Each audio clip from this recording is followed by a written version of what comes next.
Permítame, profes. Bueno, pues muy buenas tardes de nuevo a todos y a todas. Bienvenido y bienvenidas a este espacio de lunes de currículo. Vamos a comenzar por la grabación. Con la grabación, si alguien no está de acuerdo con ella, por favor me lo hace saber haciendo uso del micrófono o a través del chat. Y si alguien no estuviera de acuerdo, pues no continuaríamos con la grabación. Doy entonces por sentado de que todos estamos de acuerdo con la grabación. Entonces, bueno, además del saludo, muy contenta de estar nuevamente aquí con ustedes el día de hoy. Hoy vamos a darle continuidad a un tema que empezamos por allá el 7 de septiembre sobre la evaluación y que también queremos conectar con las reflexiones que se estuvieron tejiendo en el taller pasado con el componente pedagógico, didáctico, evaluativo y curricular, quienes precisamente se encuentran en este momento haciendo un análisis, una revisión, una lectura como de ese taller de sensibilización precisamente frente a la acción curricular a partir de 4 conceptos que fue educación, pedagogía, didáctica y otro de ellos fue el de la evaluación. Entonces, bueno, creo entonces que este es un tema que sigue estando en sintonía con ello y la idea es que para la siguiente semana de lunes de currículo, que va a ser la semana del 19 de octubre, pues le vamos a seguir dando continuidad a esa discusión que se comenzó con el taller pasado por parte del componente pedagógico, didáctico, evaluativo y curricular. Pues eso lo quiero mencionar también como en la perspectiva de situar como el ejercicio que estamos haciendo de manera articulada. Este tema del que vamos a estar hablando hoy, pues es un tema que ha sido, pues que es un tema bastante sensible y que precisamente en este momento para nosotros reviste también de otros desafíos asociados a lo que representa el trabajo, más que el trabajo, más la enseñanza desde casa, ¿cierto? Cómo poder acompañar procesos, los procesos de aprendizaje de los estudiantes, como haciendo uso de otras herramientas y de otras alternativas. Pero quiero mencionarles que este espacio de conversación pues tiene la intención no solo de mostrarles algunas herramientas, sino sobre todo de que reflexionemos sobre los desafíos a los que nos estamos enfrentando con la evaluación como en estas nuevas dinámicas, ¿cierto? A mí me interesa mucho también visibilizar eso. No se trata de instrumentalizar la evaluación, ni mucho menos. Ese no es mi interés. Al contrario, me interesa situarla en un horizonte de reflexión pedagógica, didáctica y curricular mucho más amplia, que le dé contenido, que le dé profundidad, que le dé amplitud y que nos pues, permita situar la evaluación como un proceso, pero también como una práctica institucional permanente. Entonces, digamos que ahí está como el primer preámbulo para esta conversación. Yo voy a comenzar ahorita, pues con permítanme un momento, quiero compartir con ustedes para que comencemos como parte de un ejercicio de sensibilización, pues quiero compartir con ustedes un video que no lo pude presentar la vez pasada y que yo siento que nos permite también situar el tema de la evaluación en una perspectiva como amplia. Entonces, permítanme, por favor, voy a compartir la pantalla.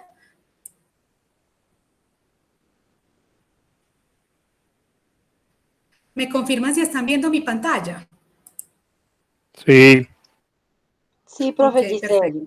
Sí, señora. Okay, sí. Listo, voy a poner una primera parte. Este es una película documental que les había mencionado, quizás algunos y algunas de ustedes la conozcan. Esta es una película documental que fue lanzada en el 2012 y que hace un recorrido y recuento como por diferentes perspectivas de la educación en el contexto de América Latina y el Caribe. Y aquí se invitan a la conversación a diferentes como autores, autoras, académicos y académicas que se han venido pensando el tema no solo de la evaluación, sino sobre todo de la educación, ¿cierto? ¿Qué significa en este momento no solo hablar de educación, sino cuáles son las apuestas pedagógicas de una escuela que ya tiene más de 200 años y que tanto se ha actualizado o no frente a los desafíos a los que se está enfrentando. Entonces, voy a compartir con ustedes los primeros 10 minutos de este documental porque creo que se hacen planteamientos muy interesantes para que estemos en la conversación. Entonces, permítanme un momento por acá.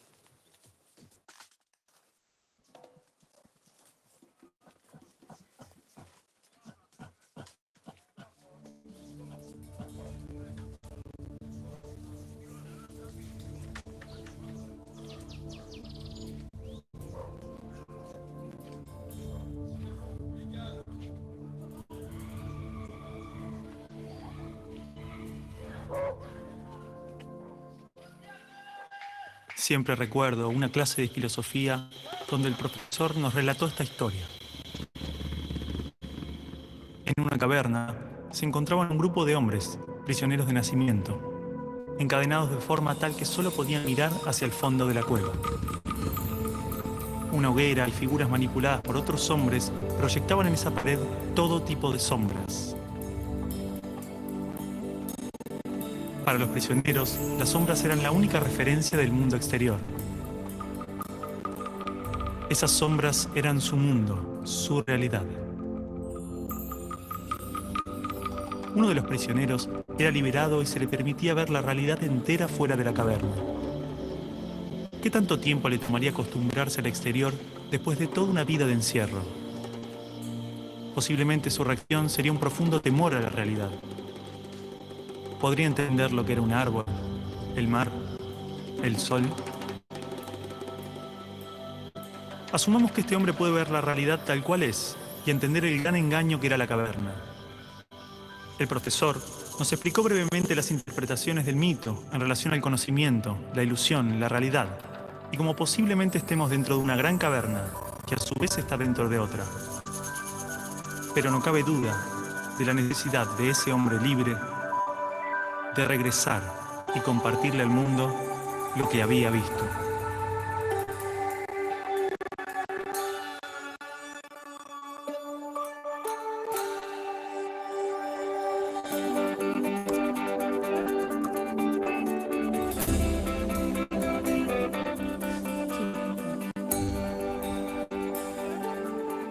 Bueno, y es así como en su 11ª tesis él llega a la idea de que el filósofo no se tiene que entender la realidad, sino que tiene que llegar a transformarla.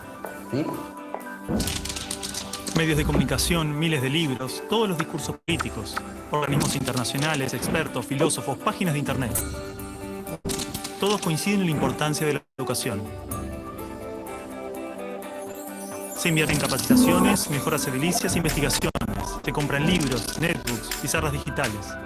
Se dictan cursos, suben salarios, bajan salarios. Se imitan modelos extranjeros. Todo para mejorar la educación. Esto no evita que haya tantas escuelas como realidades sociales. Escuelas marginales, para pobres, escuelas depósito. Escuelas para obreros, profesionales, escuelas de clase media. Escuelas públicas y privadas. Escuelas para ricos, escuelas de la élite. Gran parte pretende incluir y contener a la mayor cantidad de estudiantes. Muchas otras se concentran en formar trabajadores de diferentes jerarquías. Y solo unas pocas se dedican a los supuestos resultados de excelencia. Más allá de sus diferencias, todas trabajan y aspiran a un ideal de escuela común. ¿Hasta qué punto esta escuela ideal nos ayuda a desarrollarnos individual y colectivamente? ¿Realmente este paradigma educativo busca que las personas tengan una buena calidad de vida y trabajen para la mejora de su comunidad? ¿Hay otro tipo de escuela que lo logre? ¿Hay alguna educación pensada con estos ideales? Esto nos llevó a abrir las puertas de un mundo oculto para muchos de nosotros. Esta película es parte de un proceso que posiblemente no tenga fin, una pregunta que seguramente no tenga respuesta, una búsqueda sobre cuál es la naturaleza del aprendizaje y la educación, qué errores cometimos y principalmente qué ideas nos sirven para seguir buscando, seguir aprendiendo.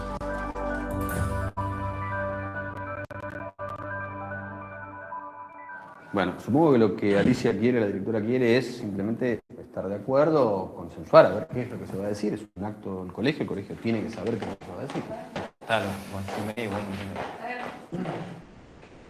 Javier, ¿en qué quedaron? Bueno, yo les propongo a los chicos, como ejercicio, que escribieran un texto, ¿no?, contándonos cuál era el balance de estos años en la escuela. Y eso es. Muy poco de lo que pasa en nuestra escuela es verdaderamente importante. Nos enseñan a estar lejos unos de otros y a competir. Padres y maestros no nos escuchan.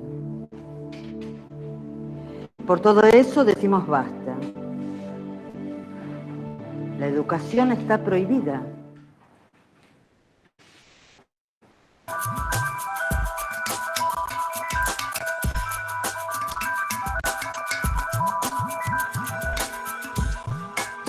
Y el estudiante no aprende después de 12 años a leer comprensivamente, no aprende las operaciones matemáticas, no aprende, en fin, aprende muy poquito.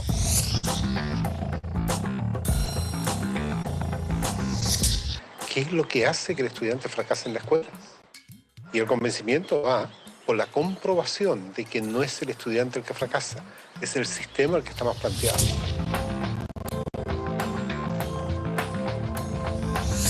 Es que las reformas educacionales actuales, en boga en muchas partes, están mal enfocadas. Son un arreglo cosmético de lo que nosotros pensamos que debemos mejorar en la escuela. El problema está en el modo como concebimos paradigmáticamente a la escuela. Es un problema de concepción básica.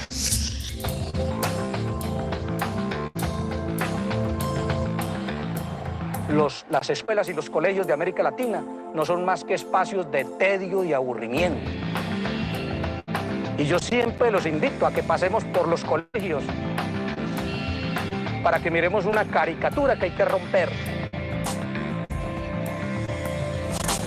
Y es el maestro en un tablero dictando clases en pleno siglo XXI. Eso no tiene sentido. Es una materia estática, una materia que no tiene movimiento, una materia que dice solamente palabras. Yo soy el adulto, yo soy el que les va a dar a ustedes esta información. Esto lo tiene que saber así como está, porque es así. Ustedes son los niños, a callar y obedecer. ¡Silencio! ¡Cállese! ¡Que usted nunca sabe nada! No buscan, por así decir, otro desarrollo que el desarrollo curricular. Están muy centrados en los propios contenidos. Quien no aprende a leer y escribir y calcular, entonces no está educado. No, porque solamente focaliza el trabajo en algunas capacidades, en algunas áreas.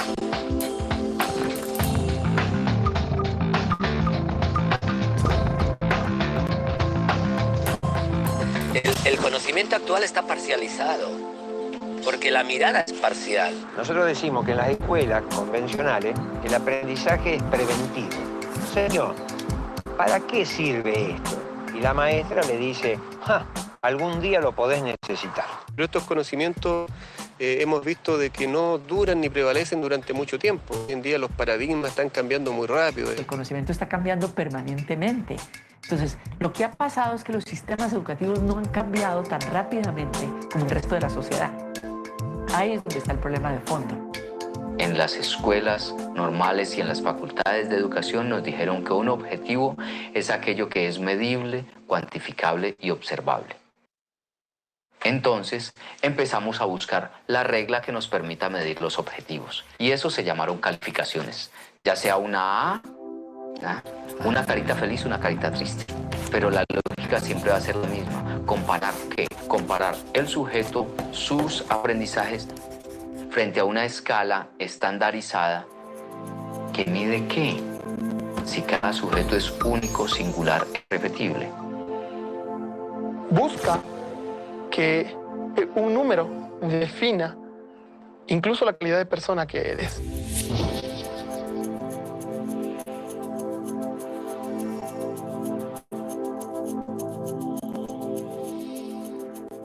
Entonces, por ejemplo, creo conflictos a nivel cognitivo. A ver quién es el primero que realiza, con lo cual unos son ganadores, los otros son perdedores. Cada vez que hay perdedores hay alguien que se siente feo.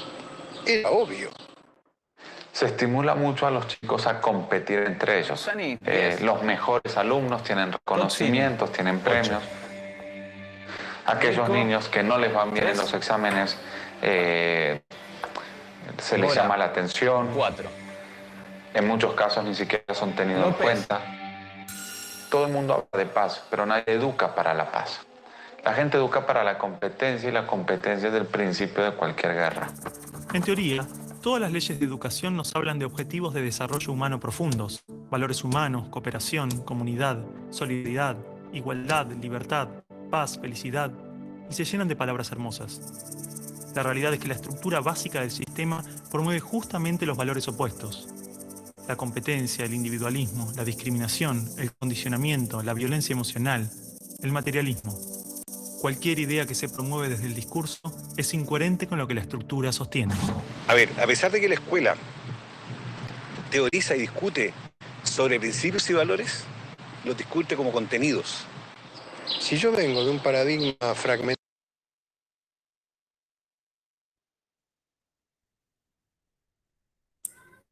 Bueno, profes, aquí hay un video como introductorio frente al tema de la educación, de la escuela, pero la escuela en sentido amplio como institución social, donde también aparece el tema de la evaluación.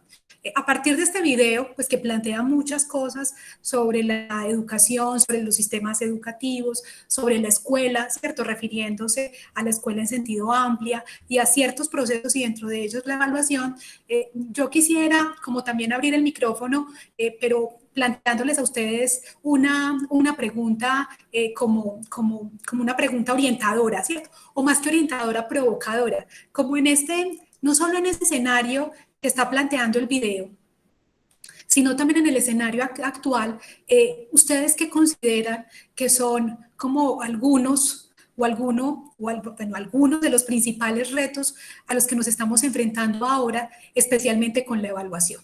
O sea, aquí tenemos un video como telón de fondo, una primera parte de esta película documental que se llama La Educación Prohibida, a la cual pues invito que la puedan mirar. Yo voy a mandar ya por acá el link, profe María Teresa, claro que sí, para que lo puedan tener. Pero quisiera como abrir el micrófono para escuchar a algunos de ustedes a partir precisamente de los planteamientos que hace este video, este documental y esta primera parte sobre el tema precisamente de la educación, de la escuela y de la evaluación.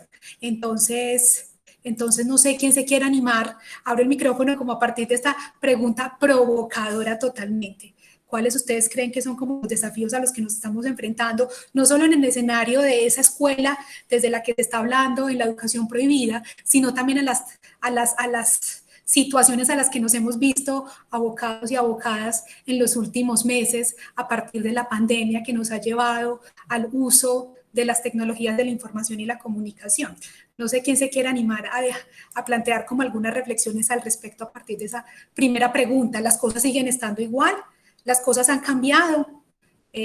No sé quién se quiere animar como a conversar.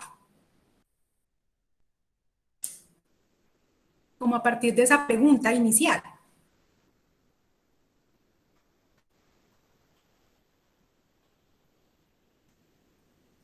Por aquí les voy dejando también el link para que lo puedan tener. No sé quién se anima se anima a tratar de darle respuesta a esa pregunta. Pues día uno. Me voy a dejar por acá el enlace. Giselle, yo... Claro, profe.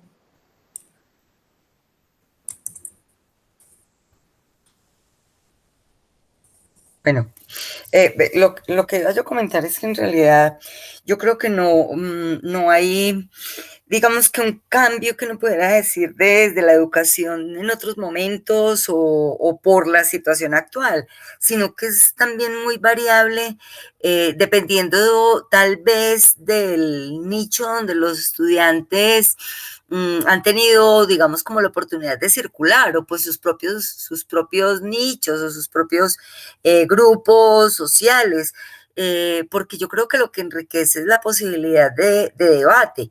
Y pues, por ejemplo, comentando con algunos de los profes, cómo habíamos arrancado este semestre, yo veo un cambio sustancial entre el grupo que tenía, los grupos que tenía el semestre pasado y el inicio de este, que espero que continúe así porque es un cambio muy positivo, pero que yo no creo de verdad que se deba a que ya se han acostumbrado más a las tecnologías, sino que depende mucho de esa dinámica de los grupos o de las personas que son más participativas, y eso también estimula en nosotros el poder abrir, digamos, esas perspectivas de debate, de compartir, de que no se queden simplemente tragando entero lo que el profesor les dice o les recomienda, incluso que eso es lo que yo aliento en las lecturas de los textos, cómo pueden ellos acogerse o por el contrario no estar de acuerdo con los planteamientos de algún autor y explicar el por qué,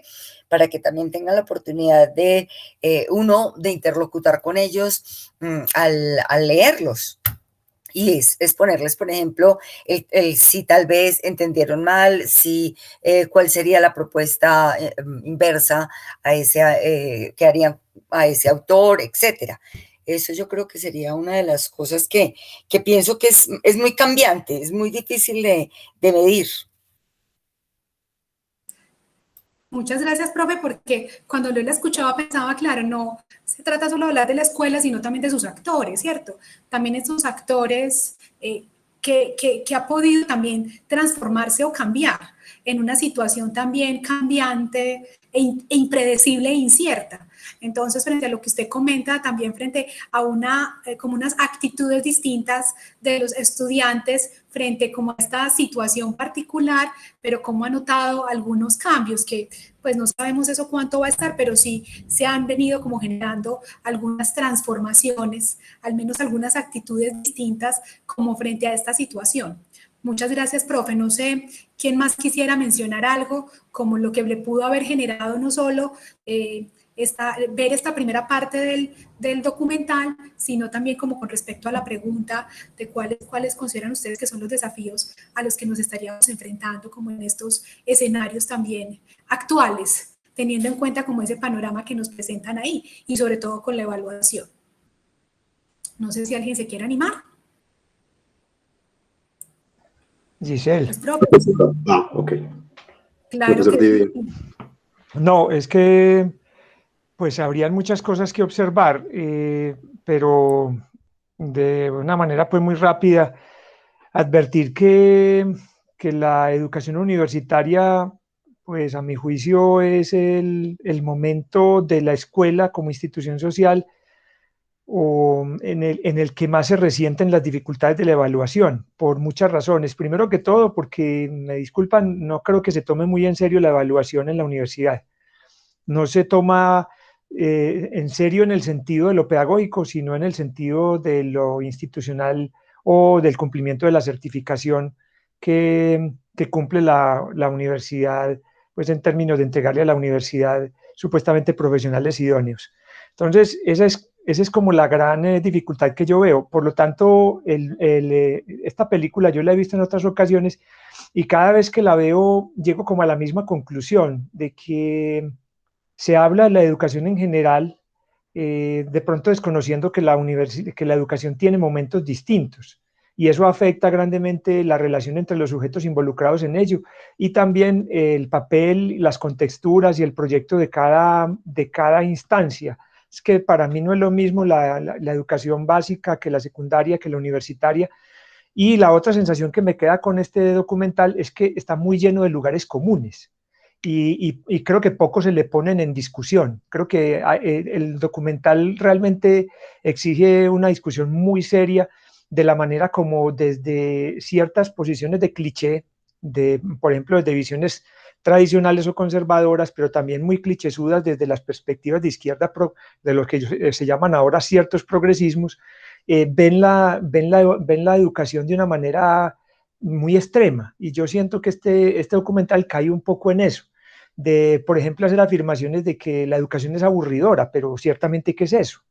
Y si la educación no exige esfuerzo por parte de quien está educándose, entonces se cae en el lugar común de que la educación tiene que ser, de que la universidad, por ejemplo, tiene que ser un preescolar, o que tiene que ser un jardín infantil, o tiene que ser un parque de diversiones, para poder ser significativa. Entonces, a mí me parece que es un tanto complicado aceptar la generalidad de ciertas visiones tan simples como a veces se hacen en esas afirmaciones, en esas declaraciones, pero esa es mi posición. De todo esto rescato, el documental pone en cuestión la educación y la pone como proceso social general. Por lo tanto, la pregunta por la evaluación es una pregunta por lo que significa la educación como proceso humanizante y como proceso constructivo de la vida social. Es en esa perspectiva por donde se debe empezar, a mi juicio. ¿Para qué es la evaluación realmente? Si para cumplir los fines de la institución o realmente para poder cumplir las funciones de la educación, que es humanizar. Pero bueno, ahí me callo. Gracias, profe Didier. Yo creo que efectivamente también es una invitación a mirar este tipo de propuestas también documentales desde una perspectiva crítica, porque efectivamente incluso cuando uno se encuentra con documentales o películas sobre educación, claro, hay una tendencia a caer en lugares comunes y yo creo que sí es importante mantener siempre esa mirada crítica frente a ello. Entonces, muchas gracias, profe Didier. Camilo creo que también iba a decir algo.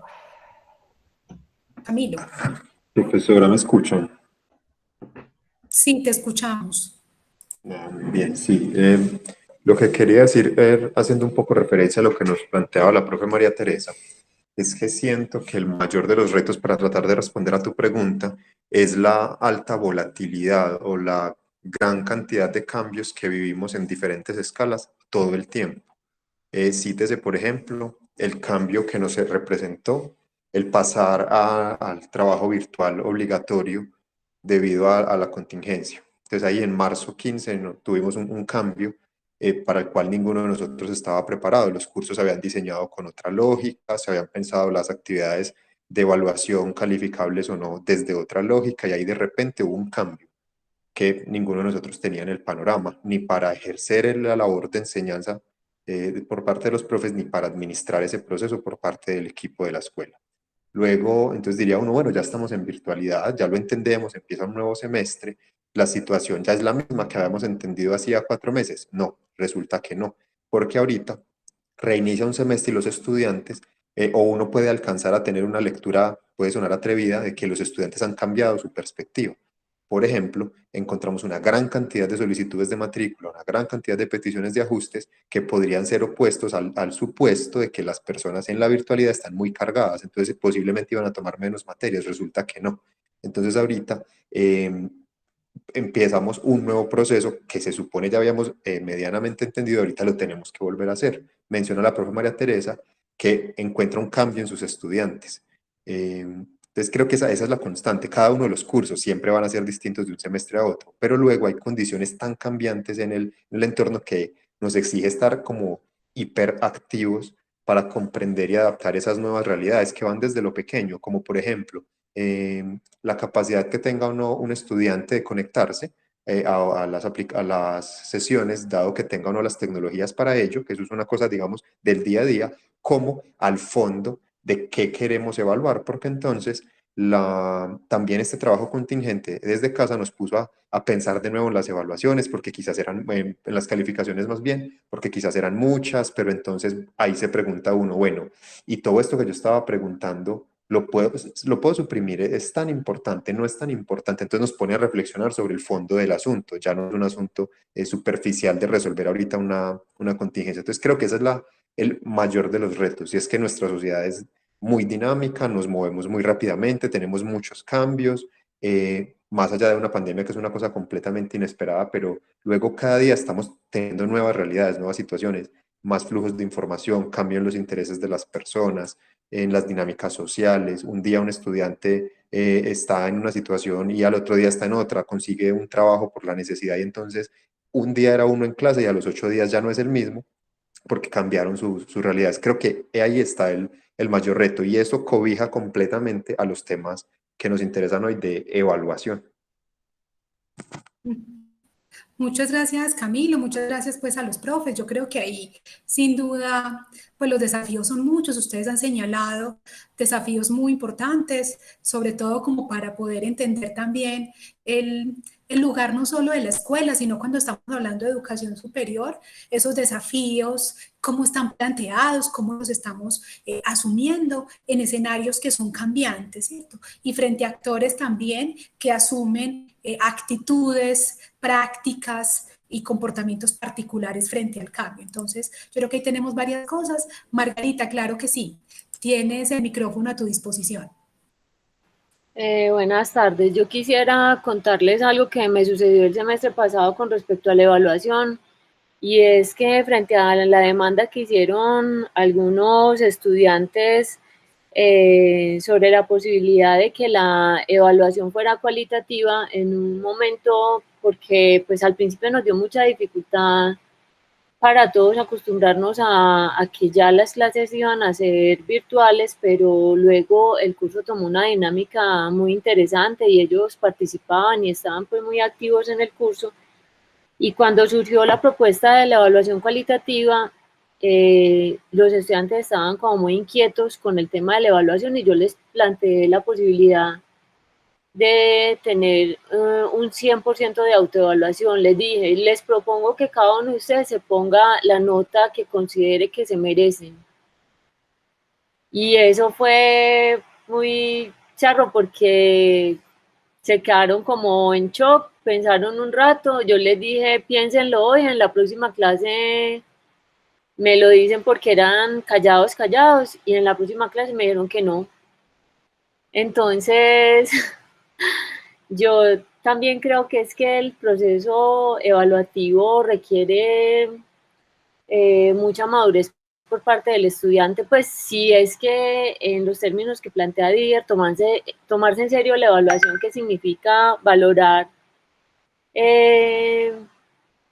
eso que uno ha aprendido, pero cuando uno le dice al estudiante, póngase pues usted la nota, ¿cuánto cree usted que, cómo valora usted eso, pues entonces de 1 a 5, que es nuestra escala de evaluación que usted se merece? Y el estudiante dice, no, yo prefiero que usted me evalúe. Entonces les quería contar eso, pues que no es anecdótico, es una cosa que a mí me llama mucho la atención.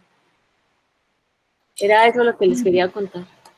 Muchas gracias, Margarita, porque, pues claro, eso también introduce, o más que introducir, creo que acentúa asuntos que tienen que ver con la evaluación y que también siento que con el taller de la semana de hace 15 días del componente, explorar precisamente esas concepciones, representaciones, imaginarios sobre la evaluación y que tiene repercusiones en las prácticas, en la manera como concretamos y como realizamos la evaluación, pues no solo involucra a profesores, también involucra a estudiantes. Y yo creo que ahí hay un trabajo muy importante que hacer, porque yo siento que la evaluación, en términos también de como el concepto, a mí no me queda duda, y lo mencionaba precisamente el equipo, el componente, en la parte del cierre del taller, es que hay un primer lugar, y creo que lo mencionaba la profesora Beatriz, es que para nosotros el tema de la evaluación no es igual a calificación.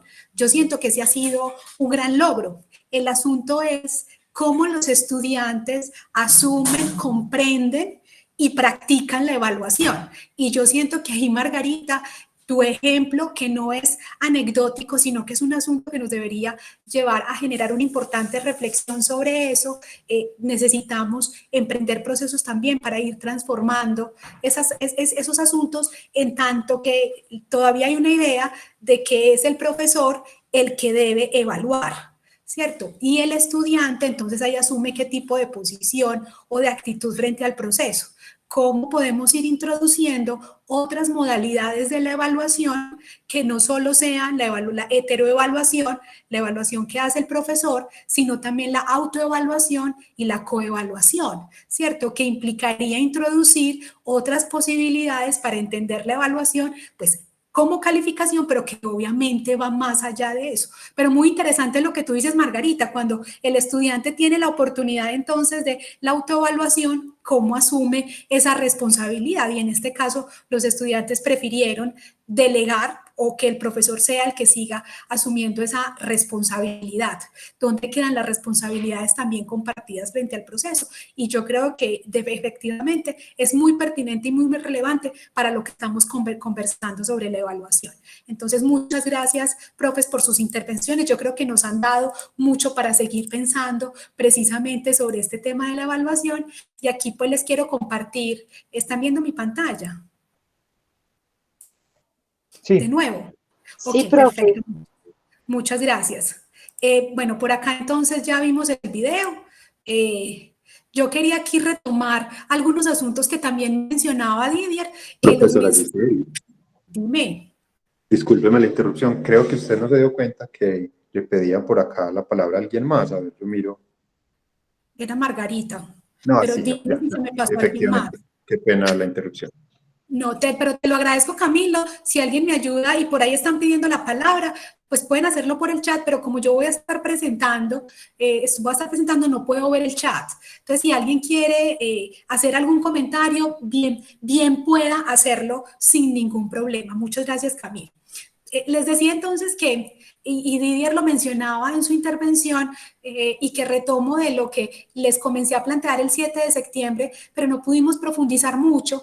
Yo sí creo que uno de los asuntos que implica también tomarse más en serio la evaluación en la universidad implica pasar de entender la evaluación para la comprobación, la certificación y la acreditación, para entender la evaluación para el aprendizaje. Se evalúa para aprender, pero también y sobre todo la evaluación como aprendizaje, ¿cierto? No es el asunto solo de evaluar para comprobar, sino que la evaluación se convierta también en una oportunidad fundamental de aprendizaje para el estudiante. Y eso efectivamente lleva a que el estudiante no solo se transforme, sino que se empodere precisamente como actor protagónico. Pero para lograr esto implica también hacer y agenciar transformaciones en las percepciones que tienen los estudiantes frente a la evaluación, en los docentes, en el personal administrativo en general, en la comunidad académica, porque estos cambios no operan por decreto ni por resolución. Estos cambios no operan también cuando se generan transformaciones en la cultura, ¿cierto? Cuando se generan esos cambios en las representaciones. Entonces yo siento que ahí hay un desafío que asume y que debería y que también tiene la intención de asumir el proyecto de innovación curricular. ¿Cómo empezamos a generar estas transformaciones? Como Giselle, en una perspectiva mucho más amplia y plural. Claro que sí. La profesora Marta Lucía pide la palabra. Ok, Marta, claro que sí. Gracias, Didier. Gracias, Giselle. No, ahorita que mencionaba Margarita su experiencia con la autoevaluación, recordé también que el semestre pasado justamente yo asigné un 20% a la autoevaluación y bueno, también los estudiantes se pusieron muy nerviosos porque como así que ellos se iban a autoevaluar, pero entonces bueno, yo les dije, hay un compromiso ético, cada uno va a examinar su conciencia, cuál ha sido el compromiso con el curso, con los objetivos de aprendizaje. Y bueno, finalmente se hizo el ejercicio y me pareció muy interesante porque ellos debían en la última sesión de clase, pues públicamente decir qué nota se asignaban y por qué. Y el resultado fue interesante. No fue fácil para ellos, me parece que sí tuvieron que hacer un esfuerzo, pero fue interesante y no es como que todos se pusieran 5, sino hubo quien se puso 3,8, 3,9, 4. Solo un estudiante se puso 5 y argumentó muy bien porque creía que se merecía un 5. Entonces me parece que ese es un ejercicio interesante al que hay que, pues este semestre le sigo apostando como, no a todo el porcentaje, pero sí a ese 20% de autoevaluación. Era eso. Giselle, discúlpame, no quiero sacarte de circulación con la lógica que seguramente pues tenés ya con apoyo en la presentación, pero es que lo que trajo Margarita y luego está comentando Marta Lucía, a mí también me pica como a enfatizar en una cosa. Si hay algo que ponga en evidencia la necesidad de impulsar con la evaluación la toma de conciencia pedagógica por parte de los actores involucrados en ello, el estudiante y el profesor, es el proceso de autoevaluación, ciertamente. Porque ahí hay muchas cosas involucradas y seguramente las vas a abordar o las abordaremos en otro momento, pero que yo no quiero dejar que se nos pierdan de vista. Primero que todo es lo que significa la relación entre el proyecto formativo del estudiante y la función formadora que tiene el profesor. Es decir, el encuentro de dos momentos vitales, el de la adultez supuestamente encarnada por el profesor y aquel que está haciéndose a su propia adultez, que es el estudiante. Cuando yo digo eso, yo no estoy considerando al otro en minoría de edad, ni mucho menos, sino que simplemente lo estoy poniendo en otro momento de su vida que le implica hacerse al mundo, y ese hacerse al mundo significa, entre otras muchas cosas, pero para mí de manera muy potente, es tomar conciencia de sí. Y la evaluación debe ir hacia eso, es la toma de conciencia sobre tres cosas que seguramente en otro momento, repito, vamos a abordar, y que yo sé que al menos en el momento en que discutamos nuevamente el proceso o el enfoque de formar desde la perspectiva de capacidad, lo vamos a tener que abordar. Cuando uno habla de evaluación, en todas sus posibilidades, heteroevaluación, autoevaluación, uno siempre debe estar como mirando como tres niveles. ¿Cuál es el conjunto de actitudes que esperamos que el otro encarne para poder constituir su ser profesional? ¿Qué tipo de conceptos? Es decir, ¿cuál es el conjunto de categorías disciplinares científicas y que debería estar manejando? ¿Y cuál es el conjunto de procedimientos que con ese saber es capaz de operar en la sociedad? Entonces, sobre esos tres niveles es donde uno debe fijarse cómo está generándose la evaluación. Si de la hetero, de la auto, bueno, todo eso. Pero ya me callo porque de pronto tiro la harina para otro lado. Y además me parece importante porque, claro, nosotros sobre este tema y desde el proyecto y el componente pedagógico, pues ese es un tema que queremos mantener siempre en la conversación, porque es un tema que no se agota y que queremos plantear precisamente esa articulación desde el enfoque de las capacidades, desde una perspectiva crítica, y esto cómo lo vamos a estar aterrizando en términos de evaluación, ¿cierto? De situaciones de aprendizaje, de objetivos de aprendizaje, y cómo se expresan estas modalidades en términos también de reconocer los roles que asumen los diferentes actores, pero para esto implica formación, esto implica sensibilización, esto implica apertura, esto implica madurez para la toma de conciencia, porque aquí sin duda en estas dos últimas perspectivas el estudiante se asume desde un rol protagónico, pero porque también ha sido capaz y está siendo capaz de tomar conciencia de la responsabilidad que él tiene con su proceso, con su propio proceso, por lo que nos estaban compartiendo las profesoras frente a dos situaciones pues muy parecidas, frente a la cual las resoluciones fueron distintas, pero nos encontramos también, claro, para la primera para el estudiante de temor, y luego incluso también la idea que a veces tenemos los profesores de creer que con la autoevaluación los estudiantes siempre se van a poner 5, y eso no sucede. Esa es una de las sorpresas que nos llevamos cuando hacemos estos ejercicios, porque resultan ser los estudiantes, incluso cuando se están evaluando, sumamente críticos, ¿cierto? Como con su proceso. Y yo creo que aquí se introducen posibilidades muy valiosas que efectivamente estamos proyectando para sesiones de lunes de currículo del próximo año, donde podamos profundizar, por ejemplo, en asuntos de la heteroevaluación, pero sobre todo de la autoevaluación y de la coevaluación, que es la evaluación con pares. Entonces, nos interesa introducir ese tema de la autoevaluación ya en sesiones específicas, en la coevaluación, como para seguir profundizando en unas características, en unas particularidades que nos plantean estas otras modalidades, que son las modalidades que también están llamadas a que las podamos incorporar como con mucha más claridad como en nuestras propuestas formativas, que no solo sea la heteroevaluación, sino que sean estas otras modalidades que también se incluyan por lo que representa en términos de aprendizaje, sobre todo para los estudiantes.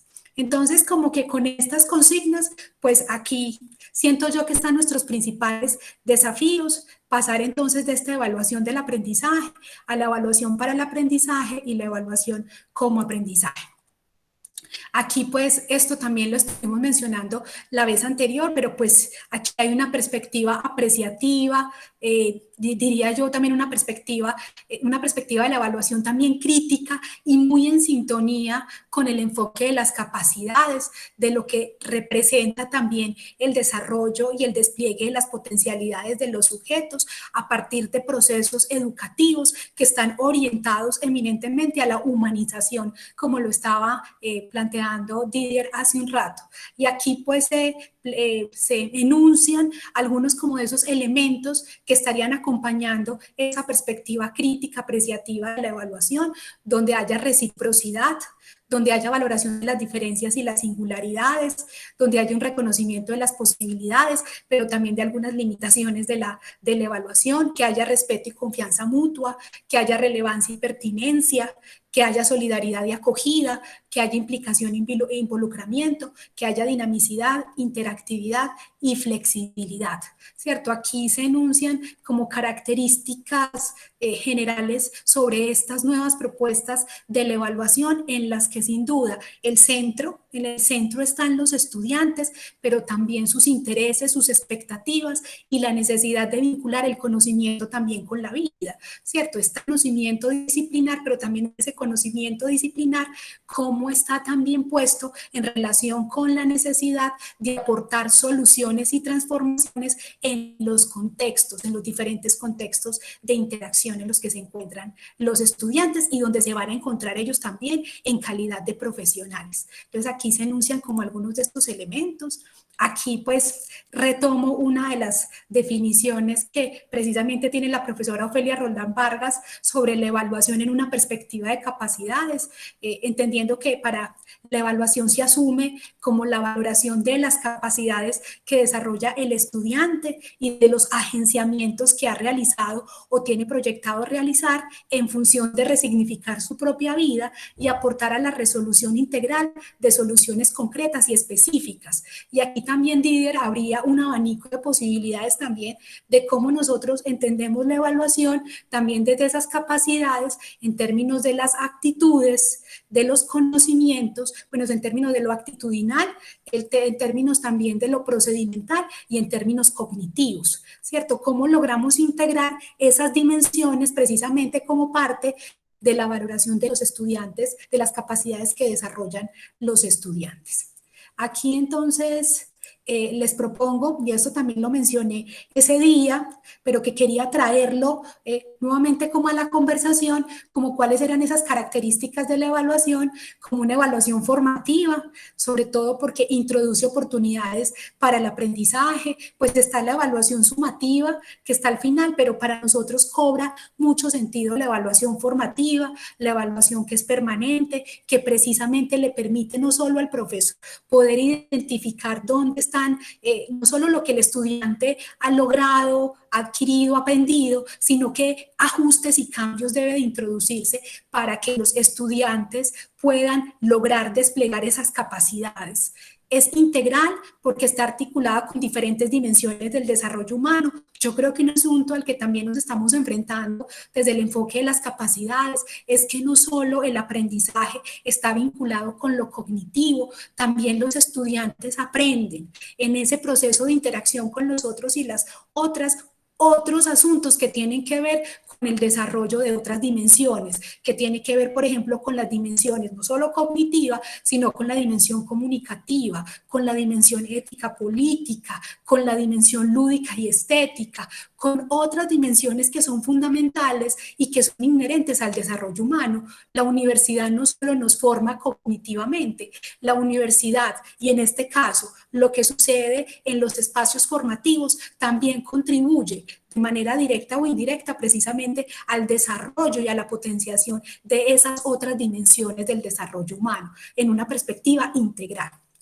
Es también procesual, pues proceso porque es un asunto que está articulado por acciones que son intencionadas, ¿cierto? Y que buscan un propósito, tienen un fin y sobre todo porque otra de las cosas que se quiere plantear es que se trate de una evaluación participativa, en la que hay una vinculación activa y protagónica de todos los actores, no solo del profesor, quien había asumido que de manera tradicional un rol protagónico y central, sino que ahora hay una relación, una vinculación muy activa también de los estudiantes en el propio proceso de evaluación, ¿cierto? No solo en la definición de las estrategias que se van a usar para la evaluación, sino también, por ejemplo, en los criterios a partir de los cuales se van a evaluar las diferentes actividades o se van a usar en las diferentes estrategias. Bueno, esto también lo mencioné, yo por aquí voy a pasar muy rápidamente, aquí se habla de cuáles son como las condiciones para la evaluación, aquí hay un asunto pues es que la evaluación ofrece información que debe ser clara, precisa y oportuna, tanto al estudiante y al profesor, para que pueda precisamente para el profesor tomar decisiones y generar actuaciones que sean consecuentes en términos de la búsqueda de mejorar, cualificar los aprendizajes de los estudiantes y para los estudiantes en términos de identificar sobre qué cosas tiene que seguir trabajando, en qué asuntos tiene que seguir haciendo esfuerzos y qué otras posibilidades se ofrecen para el aprendizaje. Bueno, aquí traigo otros elementos para la evaluación que a mí me parecen muy interesantes. Esto lo plantea Marta Lorena Salinas e Ildamar Rodríguez en un documento que ellas tienen que me gustó muchísimo, precisamente sobre la evaluación y que siento también muy importante que estamos hablando, porque esto no lo podemos perder de vista en los escenarios de la virtualidad. Y es que ellas hablan de 4 elementos para la evaluación. Un elemento que tiene que ver con la planificación, otra con la definición de criterios, medios e instrumentos, otro con las modalidades y otro con la retroalimentación y la proalimentación. En cuanto a la planificación de la evaluación, ellas dicen pues que precisamente planificar la evaluación le ofrece a los estudiantes pues comprensión sobre las formas como se relacionan con los objetos de conocimiento propios de las asignaturas y con las competencias que se fortalecen. Pues ahí aparece competencias, pero yo tengo bastantes líos con el tema de competencias y claridad sobre las formas como será evaluado, oportunidad de valorar sus avances o problemas para revisar sus errores y reorientar el aprendizaje. Es decir, ese asunto de involucrar a los estudiantes, incluso en la planeación, pues permite que estos estudiantes se impliquen en su propio proceso de aprendizaje.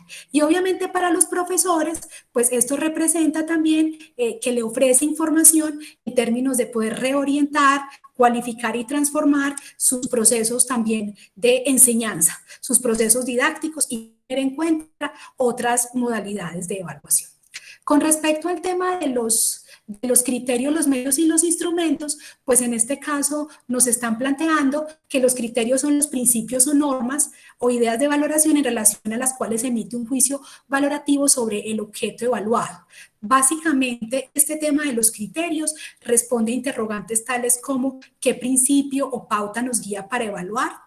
¿Contra qué evaluamos? ¿Cuál es el referente a partir del cual estamos evaluando? ¿Y qué nos orienta para realizar la evaluación? Frente al tema de los medios, nos plantean que los medios de evaluación son las evidencias que sirven para recoger información sobre el objeto de evaluar. Y ahí ellas están planteando, por ejemplo, medios con predominio, por ejemplo, de la expresión escrita. Y ahí aparece, por ejemplo, los exámenes, los trabajos escritos, los ensayos, los póster, los informes, los proyectos, los cuadernos o los diarios de campo, las fichas, los portafolios, que son bastante conocidos por nosotros.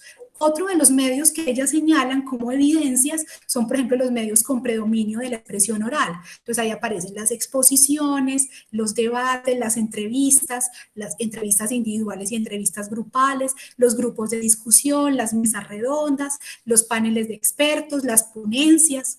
Y frente a otros medios que ellas identifican son los medios que ellas llaman de expresión práctica, en términos, por ejemplo, de simulación, de búsquedas, de prácticas acompañadas, de representación, demostración o actuación. Entonces ellas aquí están planteando eso. Frente a los instrumentos, ellas dicen que los instrumentos son herramientas para obtener información para la evaluación. Es decir, son medios a través de los cuales se recaba la información para mediar en el proceso de aprendizaje en la medida que sean variados y complementarios Es muy importante también la variedad en estos instrumentos y la complementariedad de los mismos. Entonces, tenemos unos medios a partir de los cuales los estudiantes despliegan como los aprendizajes que han logrado, y hay unos instrumentos que nos permiten precisamente obtener esa información para la evaluación. Y digamos que uno de los instrumentos que uno podría usar en esa perspectiva, pues no solo es el examen como medio, sino por ejemplo los instrumentos que usamos como las rúbricas, para poder identificar cuáles son los logros que esperamos que los estudiantes desarrollen en ese proceso. Frente a las modalidades de la evaluación, pues aquí se plantean que hay diferentes modalidades. Básicamente, la idea es que la evaluación se expande, entra en juego otras voces, otras valoraciones y formas de entender, para convertir la evaluación no solo en un hecho objetivo, sino en la interrelación de subjetividades diferenciadas, como lo señalará Semmelman, porque la confrontación le permite a los estudiantes y a los profesores dialogar con otros, ejercicio complejo que enriquece la trama de la evaluación y provoca la participación. Y aquí ellas plantean, por ejemplo, que frente a las modalidades de evaluación se encuentran la heteroevaluación, la autoevaluación y la coevaluación. Y sobre todo una invitación a incluir estas otras modalidades como la evaluación, la coevaluación y la autoevaluación dentro de los procesos de enseñanza y aprendizaje. Y aquí pues también se plantea que en la evaluación es muy importante la retroalimentación, es muy importante que cuando los estudiantes estén participando de estos procesos reciban una retroalimentación que sea oportuna, suficiente y clara, que los estudiantes sepan efectivamente cuál es la situación en la que se encuentran y en qué asuntos deben estar trabajando, ¿cierto? Que la retroalimentación sea eso. Y se propone este concepto de proalimentación, que la proalimentación es el espacio para confrontar las comprensiones, poner en juego las habilidades cognitivas de los estudiantes y volver sobre la producción, la tarea o el producto de aprendizaje, para identificar las maneras en que la construcción del conocimiento es un proceso de ida y vuelta. Claro, la retroalimentación la hace el profesor a partir de lo que le entrega o genera el estudiante. La proalimentación pone en un lugar esencial al estudiante a partir precisamente de ese asunto de confrontarse con lo comprendido, poner en juego esas habilidades también metacognitivas en la perspectiva de aprender a aprender y volver sobre la producción, ¿cierto? Y entender que ese proceso es un proceso de ida y vuelta. Tenemos pues aquí otros elementos para tener en cuenta en la evaluación, qué es lo que voy a evaluar, por qué y para qué haré la evaluación, cómo puedo evaluar y qué criterios voy a tener en cuenta y qué herramientas puedo usar. Pero obviamente todo esto pasa por un proceso previo también de entender qué sentido tiene hablar de la evaluación desde esta perspectiva, donde también es importante tener en cuenta las singularidades de los estudiantes, sus gustos e intereses, pero también tener en cuenta el contexto social y cultural de los estudiantes. Bueno, aquí otros puntos que también les mencionaba esa vez, que tienen que ver cómo estos asuntos nos llevan también a repensar la evaluación en términos de motivación, que la evaluación precisamente también genera expectativas, es generar experiencias evaluativas que motiven a los estudiantes a disfrutar del proceso de aprendizaje, pues también este asunto de disfrutar del aprender a aprender.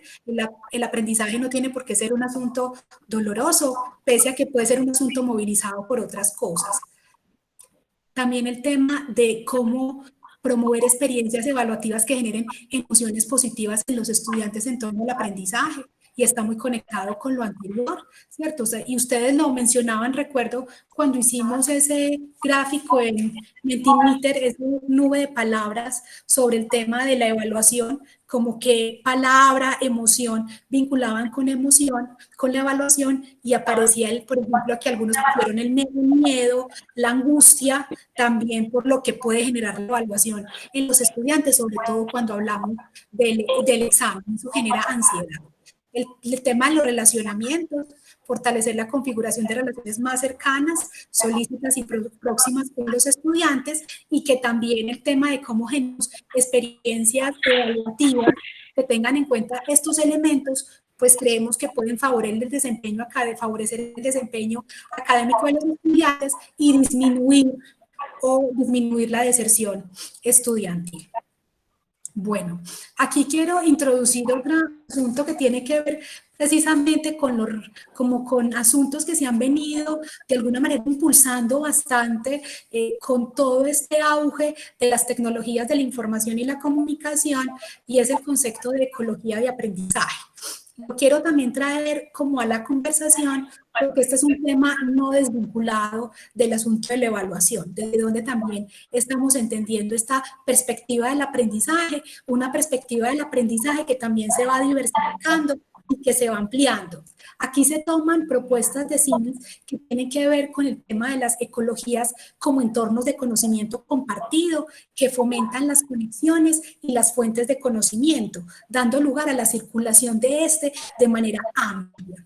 Son libres, pero también son inarticuladas, dinámicas, adaptables, a veces confusas y caóticas, como todo organismo vivo, ¿cierto? Esta idea de ecología del aprendizaje me ha llamado la atención porque esto representa un desafío para la educación y un desafío precisamente para la educación superior también, en este momento pensarse, por ejemplo, cómo nosotros, en nuestra calidad de docentes, de maestros y maestras, de guías y de acompañantes, cómo también estamos relacionándonos como con estos entornos de conocimiento que son formales e informales, ¿cierto? Que son lineales, pero que a la vez son circulares, ¿cierto? Entonces, ¿cómo entender que y lo plantea aquí Santa María, la tarea como del maestro y de la maestra es crear y fomentar una ecología que permita que los aprendices mejoren con rapidez y eficacia con respecto al aprendizaje que tienen? Pero yo siento que aquí no solo se trata de un asunto de rapidez y eficacia, sino que esos aprendizajes también estén vinculados con expectativas, intereses y con lecturas que se estén haciendo de contexto, de la situación a la que nos estamos enfrentando. Aquí traigo otra definición de Cole frente al tema de ecología del aprendizaje, cuando hace referencia también al cambio producido en las últimas décadas en prácticamente todos los parámetros del aprendizaje humano. Y aquí es donde aparecen preguntas en esta perspectiva ecológica del aprendizaje, donde se pregunta dónde aprendemos, cuándo, con quién, de quién, cómo, qué y sobre todo para qué aprendemos. Es aquí donde uno empieza a ver que el tema del aprendizaje ya no es un asunto vinculado únicamente al aula de clase. Los estudiantes y en general los seres humanos estamos aprendiendo y aprendemos de diferentes formas. Entonces aquí hay una perspectiva mucho más amplia del aprendizaje que me parece importante tener en cuenta y que se viene acompañando también como de unas características que también se vienen desplegando como a partir de lo que ha significado el tema de las tecnologías de la información y la comunicación, pero que reafirman más allá del uso de las tecnologías esa perspectiva de que el aprendizaje se da a lo largo de la vida, ¿cierto? Las tecnologías, ¿cierto? Pero las tecnologías ofrecen especialmente nuevas oportunidades, recursos e instrumentos para fomentar ese aprendizaje permanente, que es lo que decía Gabriel García Márquez, se aprende desde la cuna hasta la tumba, estamos aprendiendo permanentemente, pero que con las tecnologías estamos viendo que en este momento, bueno, que con las tecnologías efectivamente se ofrecen oportunidades muy variadas, recursos e instrumentos.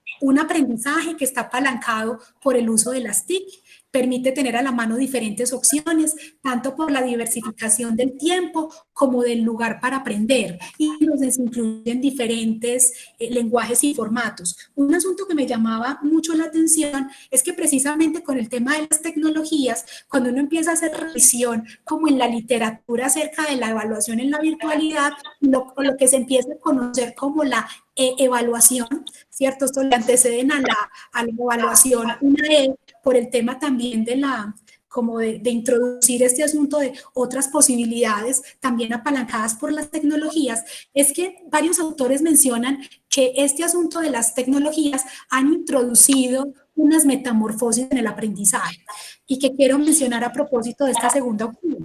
Tienen que ver, por ejemplo, y hablan de 4 metamorfosis, como 4 vectores que han transformado ese concepto. Uno es el tema de la conectividad a las redes.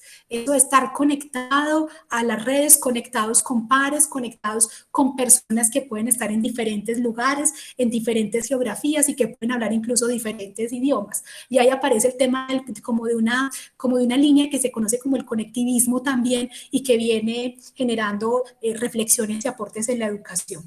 Otro es que tiene que ver con lo que se denomina, lo que ellos también hablan como una segunda metamorfosis de aprendizaje, frente a la cual yo creo que también podríamos ser bastante críticos, es que se habla también de un empoderamiento del estudiante en la toma de decisiones sobre su propio proceso de aprendizaje. Pues aquí se habla de esa como una segunda metamorfosis. Una tercera es la superación de las barreras de tiempo y espacio. Se diversifican esas temporalidades y esas espacialidades para aprender, pero también porque hay una convergencia de otras posibilidades. Y aparece otro asunto que me llama mucho la atención sobre un asunto que todavía no es muy explorado, es que también emergen otros aprendizajes no esperados, ¿cierto? Nosotros tenemos unos aprendizajes esperados en el desarrollo de las actividades que introducimos y que generamos en las clases, las experiencias que agenciamos en las clases, pero aquí se habla de otros aprendizajes no esperados, como aprendizajes invisibles, como aprendizajes silenciosos, como aprendizajes informales. Eso también como otra de las metamorfosis sobre el aprendizaje. Pero quiero mencionar esto es porque con este asunto de las tecnologías, también con las configuraciones sociales que se han transformado a partir de la introducción de estos asuntos, pues obviamente la educación, especialmente la evaluación y obviamente el aprendizaje, pues también han sufrido transformación. Y otra última característica que señalan algunos autores tiene que ver como COL, tiene que ver como el aprendizaje orientado al despliegue de capacidades para aprender a aprender. Ya le ha puesto en el desarrollo de esas capacidades para aprender a aprender como proceso continuo, co-creativo e interactivo. Bueno, aquí les quiero comenzar con ustedes como que desarrollemos algunas actividades, mostrarles algunas experiencias que yo siento que es como también lo valioso de este espacio. Pues aquí tenía como esta actividad, pero es que el tiempo se vuelve muy corto. Pero aquí quería explorar con ustedes es si habían usado alguna herramienta para la evaluación en la virtualidad. Pues quería saber si habían usado alguna herramienta para la virtualidad. Entonces está pues www.menti.com y está este código donde está la primera pregunta: ¿has utilizado alguna herramienta para la evaluación en la virtualidad? Si no o no sé, pues también es posible. Y luego de eso, para quienes sí han usado alguna herramienta, ¿cuál? Entonces ahí aparece como unas opciones para elegir. Entonces, profes, los invito a digitar esta dirección, www.menti.com y el código 7816386, porque yo quiero saber quiénes han usado herramientas en la virtualidad o en esta enseñanza desde casa, enseñanza remota y aprendizaje remoto en esos asuntos. Entonces, no sé si tienen, ya por aquí han entrado algunos. ¿Has usado alguna herramienta en línea para la evaluación? Esa es la primera pregunta. Y luego, si has usado alguna herramienta, pues ¿cuál es la que más has usado? Aquí ya van apareciendo porque pues yo creo que la mayoría pudo haber usado, otros no, pero la idea es como hacer ese primer diagnóstico, porque les voy a compartir algunas herramientas, no para usarlas todas, sino para que cada uno pueda identificar que hay un abanico muy amplio y que incluso la universidad ha venido formando a sus profesores como para poder no solo usar la herramienta, sino sobre todo mirar cuáles son sus potencialidades, sus ventajas y sus limitaciones frente a la intencionalidad que tiene el profesor. Recuerden que no se trata de usar la herramienta por la herramienta, sino la herramienta con una intencionalidad pedagógica. y eso es como la reflexión. Bueno, aquí ya van llegando, ya tenemos 6 respuestas de los profes. Bueno, yo quiero aquí mirar entonces, perfecto, voy aquí a otra vez, miremos acá, vamos. Listo, aquí ya tenemos, están viendo mi pantalla de nuevo, ¿cierto? ¿Has usado alguna herramienta en línea para la evaluación? Pues aquí tenemos 6 respuestas, 3 dicen que sí, 3 dicen que no. Esto es interesante también, como poder mirar eso. Y, espérenme que me salí sin querer. Permítame un momento, profes, que me salí sin querer porque quería habilitar de una vez la siguiente pregunta para mirar qué herramientas eran las que más habían usado. Ya estoy entrando de nuevo. Bueno, voy a compartir de nuevo.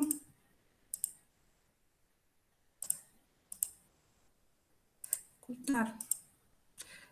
Y aquí ya van apareciendo. Profes, en el mismo código, ya aquí van apareciendo 6, pueden continuar con la siguiente pregunta. En el mismo código 781638.6 aparece como si has usado alguna herramienta o algunas herramientas, ¿cuál ha sido la más usada por ti? ¿Cierto? Y aquí aparecen como alternativas para tener en cuenta. Aquí aparecen los que han usado, entonces aquí tenemos un empate y aquí quisiera, si los que han usado, ¿qué herramientas han usado? Pues aquí puse Google Forms, Kahoot, Quizy, Mentimeter, Socrative, Puzzle, Padlet, Nearpod, Jamboard, Genially, Canva, bueno, aquí como diferentes herramientas, perfecto. Bueno, profes, esto es un poco como para hacer como un diagnóstico inicial, ¿cierto? De quiénes habían usado herramientas y quiénes no, y de quienes las han usado, cuáles han usado. Pues aquí tenemos este primer balance, pues aparece en primer lugar Google Forms, luego aparece Socrative y luego aparece Padlet. Listo. Perfecto, ese era como el propósito para hacer este primer como sondeo. Bueno, aquí les voy a comentar de algunas herramientas como para poder usarlas para la evaluación precisamente desde el aprendizaje remoto, desde esta perspectiva remota en la que estamos, para no hablar completamente en la virtualidad, pero sí sobre todo para que pudiéramos aprovechar, pues sin duda Google Forms es una herramienta que nos facilita y que nos ofrece alternativas para hacer cuestionarios, encuestas, hacer autoevaluaciones y hacer coevaluaciones a partir de formularios. Podríamos crear esos formularios para compartirlos con los estudiantes y hacer ejercicios de autoevaluación y de coevaluación. También aparece una herramienta que está siendo pues bastante usada en diferentes escenarios, no solo en la educación básica, primaria, básica, secundaria y media vocacional, sino también en la educación superior, que se llama Kahoot. Kahoot es una herramienta en línea que podemos usar en una versión gratuita o en una versión paga, pero se puede usar la versión gratuita para crear evaluaciones tipo cuestionario, para que los estudiantes la respondan en tiempo real y reciban retroalimentación. Pero también se pueden hacer estas evaluaciones en línea, pues de manera en tiempo sincrónico o en tiempos asincrónicos. Y a partir de eso, hacer seguimientos a los estudiantes sobre los procesos. También aparece esta herramienta que yo suelo usar bastante en mis presentaciones y demás, con la que nos hemos familiarizado, que es Mentimeter.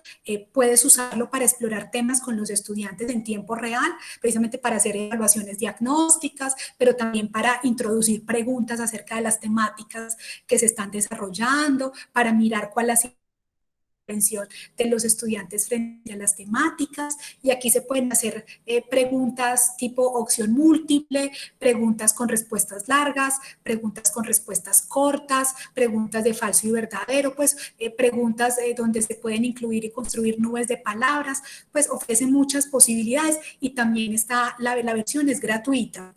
Está también Socrative, Puedes diseñar actividades evaluativas tipo cuestionario usando diferentes tipos de respuestas. Este también es bastante conocido, muy usado, pero entre todos diría que uno de los más usados, de los que aparece en esta primera diapositiva, es el Kahoot, que los invito como que lo exploren. Otras herramientas que aparecen acá es Quizy, Quasilize, Cerebrity y Poly Everywhere. Aquí aparece Quizy, es bastante parecido a Kahoot, es una web que nos permite crear cuestionarios online que nuestros estudiantes pueden responder de 3 maneras: en directo, sincrónica, como tarea, y de manera individual, asincrónica. Está Quasilize, también aquí se pueden crear textos o juegos de preguntas donde los estudiantes reciben puntos por responder correctamente. Bueno, la mayoría de estas herramientas están en inglés, algunas están en español, como por ejemplo Cerebrity, es un portal de juegos educativos generados por los propios usuarios para poner a prueba sus conocimientos, pero también los profesores pueden crear sus propios juegos a partir de unas plantillas que ofrece este portal. Entonces uno puede diseñar ahí no solo cuestionarios o test, sino que también se pueden crear, por ejemplo, estos ejercicios de apareamiento entre una fila y otra, se pueden crear incluso sopas de letras, otras actividades. Esta Poll Everywhere es una solución móvil que crea encuestas y recopila respuestas a través de mensajes de texto, Twitter o la web. Aquí aparecen pues como estas herramientas. Yo les quiero presentar Kahoot con una experiencia que tuvimos el semestre pasado en Fundamentos de Información y donde estuvimos trabajando en una de las unidades. Lo que hacíamos era diseñar juegos semanales con preguntas acerca de los temas, conceptos o categorías abordadas en clase, y les quiero mostrar un poco como los ejemplos para que ustedes tengan una idea. Este es la presentación. Esta era una actividad que nosotros denominábamos trivia de fundamentos de información y la hacíamos semanalmente a partir de unas preguntas y los estudiantes la respondían de manera sincrónica. Esta era una actividad que yo hacía de manera sincrónica con los estudiantes. Kahoot ofrece la inscripción, sí, la suscripción de los profesores en una versión gratuita. Sin embargo, tiene la modalidad premium o pro, donde uno pagaría como por una suscripción con acceso a mayores recursos, pero yo uso la versión como gratuita y para mí ha sido interesante y la he aprovechado lo que más he podido. Profes, no sé si están viendo mi pantalla, les estoy compartiendo esto de la trivia, me confirman. Sí, la estamos viendo. Sí. Perfecto. Esto, por ejemplo, con los estudiantes, les enviaba un enlace, yo les envío un enlace a los estudiantes, los enlaces los estudiantes se pueden conectar o a través del computador o a través del celular. Normalmente ellos usan el celular, entonces a través del celular les mandaba el enlace, ellos se conectan al enlace y les va presentando unas preguntas para responder en un determinado tiempo. Este tipo de actividades yo las hacía de manera sincrónica y a partir de los resultados obtenidos yo podía revisar en qué tema los estudiantes se habían desenvuelto mejor en las temáticas y en qué asuntos era necesario como profundizar, ¿cierto? Quizás establecer algunas situaciones permitía, y aquí permite que los estudiantes se asignen un nickname como un tipo de alias, ¿cierto? Entonces aquí los estudiantes ingresaban la mayoría con sus nombres de pila y los estudiantes, pues aquí si bien aquí hay como un tipo de ranking donde aparece un primer lugar y un último lugar, realmente esto para mí no era lo importante. A mí lo que más me parece importante del Kahoot no es el tema de estimular los ganadores y dejar de lado a los perdedores o a los que ocupan lugar, sino mirar cuál había sido como esos niveles de comprensión, esos niveles de desempeño de los estudiantes para mirar en qué asuntos había que reforzarlo. Aquí aparecen las 11 preguntas que les planteé en esa segunda semana, donde estábamos trabajando los enfoques epistemológicos, y aquí aparecían las preguntas y cuáles habían sido las respuestas obtenidas por los estudiantes y cuál había sido el porcentaje de acierto, ¿cierto? Con eso entonces me daba cuenta, por ejemplo, que de los 13 estudiantes que participaron en ese momento, 9 habían acertado, pero habían unos estudiantes frente a los cuales se le estaba generando confusiones este asunto del positivismo. Entonces esto me llevaba a mí en ese momento a hacer algunos comentarios adicionales,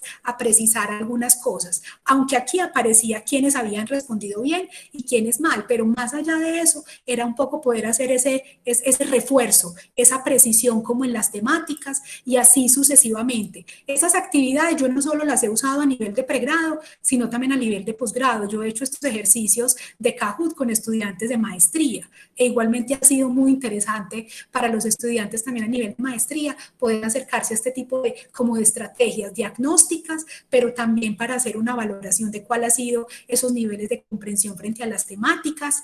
Entonces aquí van apareciendo y esto pues para mí ha sido muy interesante y es contarles cómo poder usar una herramienta para eso. Dime. De pura curiosidad. ¿Y los estudiantes son capaces de responder esas preguntas tan complejas? Yo estoy ¿sabes? De pelo parado, no me sé ninguna.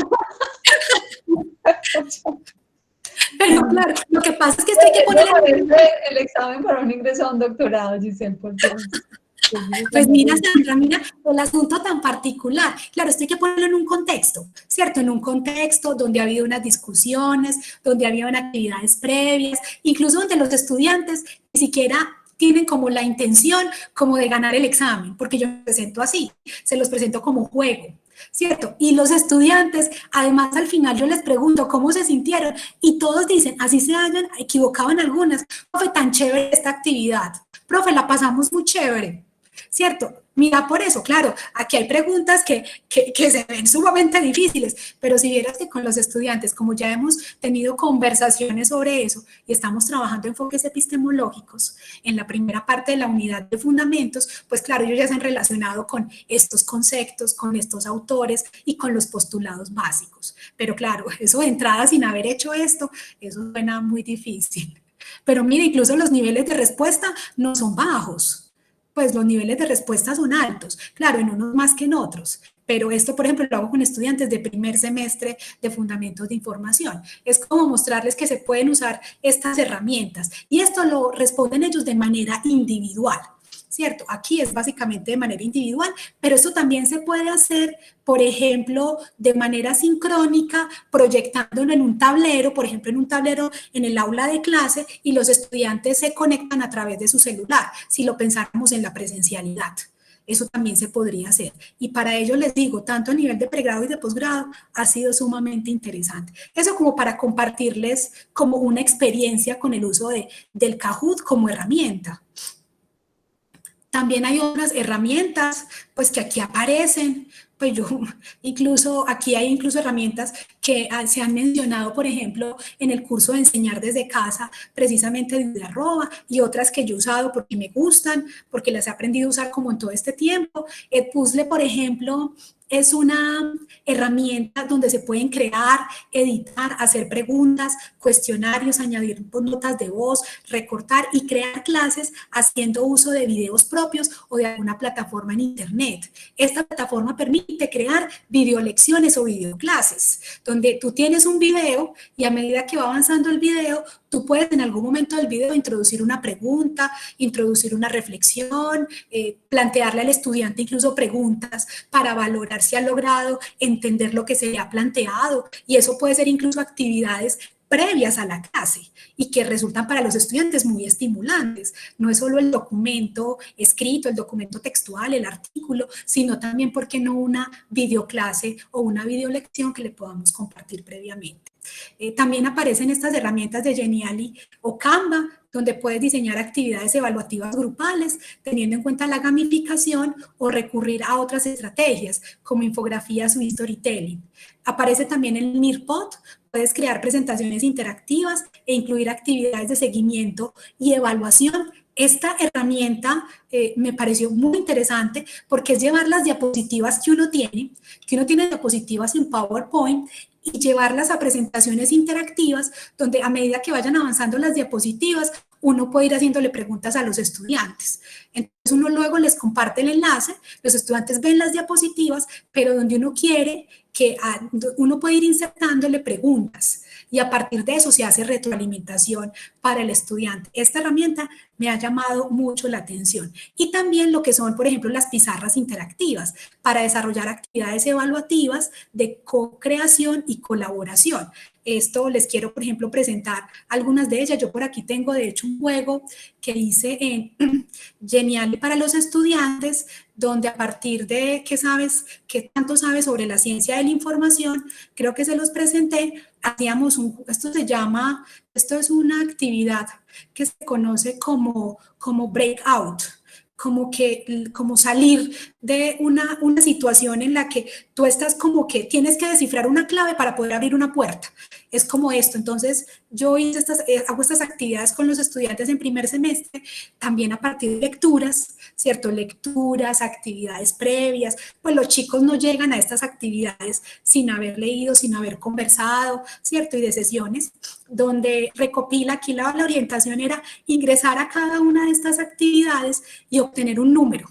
Y a partir de ese número se da como una especie de clave y quienes tuvieran los números correctos podían superar como el reto. Y todo era a partir esencialmente de lo que tenía que ver con el tema de fundamentos de información. Entonces aquí decía, nos estamos acercando al cierre de la unidad, así que no estaría nada mal enfrentarnos a un desafío a modo de misiones para poder superar un conjunto de pruebas de conocimiento. Las pruebas están vinculadas con los documentos que hemos leído y sobre los que hemos estado conversando en clase relacionados con la ciencia de la información. Esta es una oportunidad que tienes para saber qué tanto has aprendido sobre el tema. Buena suerte con esta aventura que emprendes. Y aquí empezaban cosas tipo quiz, ¿cierto? Había una primera que era tipo quiz, donde se le empezaban a hacer preguntas. ¿Cuál es el contexto histórico en el que surge la ciencia de la información? Y así progresivamente iban avanzando. Terminada esta prueba, si la habían respondido correctamente, se les daba un número. Luego aquí aparecía un buscar. Esto era como en una especie de, entre todas las afirmaciones que descubras, haz clic sobre las correctas. Entonces aquí aparecía, arrastra esto. Puedes arrastrar la luz para buscar entre la oscuridad. Entonces, empezar a buscar dónde estaban las afirmaciones. Y de acuerdo a esto, si esa afirmación era correcta, el estudiante daba clic. La ciencia de la información se veía por lo que acontece en la Primera Guerra Mundial y aparecían diferentes opciones. Y los estudiantes con eso iban respondiendo. Y cuando terminaran esta prueba, había un número. Y así sucesivamente. La imagen correcta sigue la serie y la recompensa. Entonces, como para mostrarles que hay otras actividades que se pueden hacer que si bien no tenían calificación, para mí como profesora, pues me permitían hacerle seguimiento a esas comprensiones, a esos aprendizajes, a la apropiación de esos conceptos y de esas categorías, de qué manera estaban estableciendo no solo cómo estaban dando cuenta de la bibliotecología como disciplina, sino cómo estaban estableciendo las relaciones con las otras disciplinas y en este caso, desde dónde estaban asumiendo, por ejemplo, la ciencia de la información.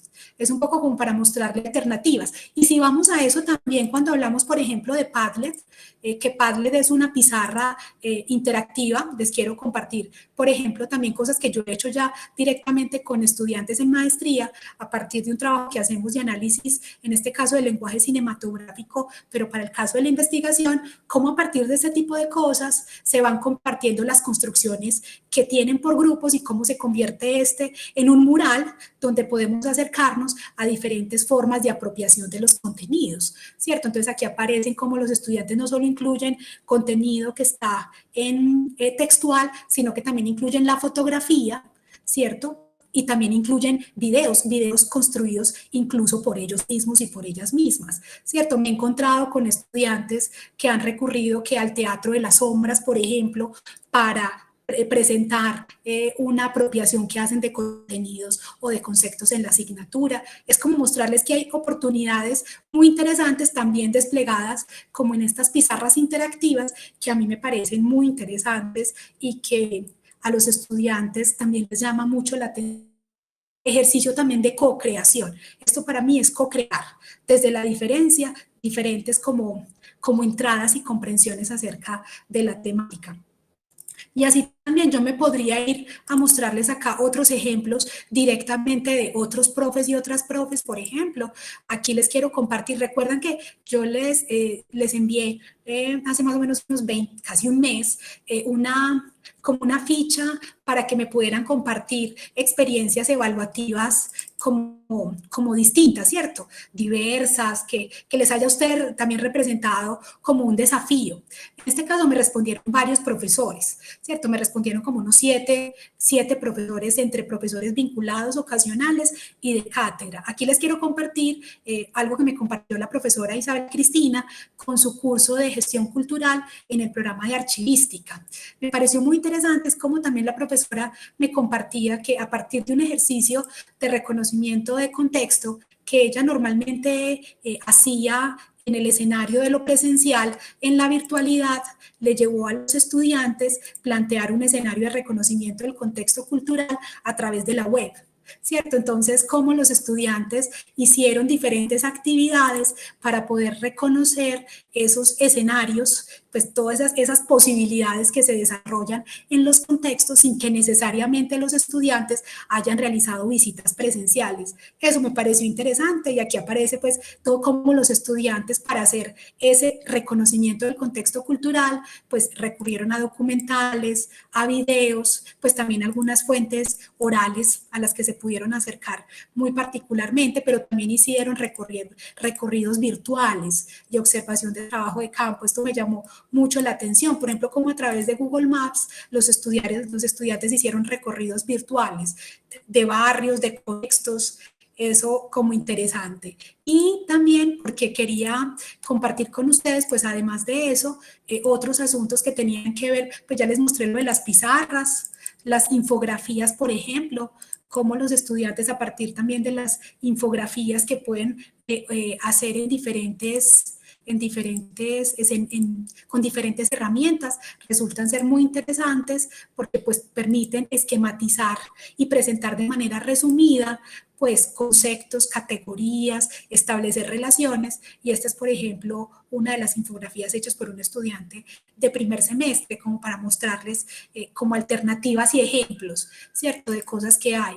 También por ejemplo cómo se puede usar los memes para el desarrollo de actividad. Por ejemplo, con los estudiantes hacemos memes sobre el enfoque empírico-analítico o el positivismo, y los chicos, y aquí aparece por ejemplo hasta Popper con toda su propuesta del falsacionismo, como los estudiantes también a partir de las lecturas que hacen del enfoque, yo les pido que hagan memes y ellos recurren incluso a una aplicación que hay para diseñar estos memes, entonces, y se comparten en clase.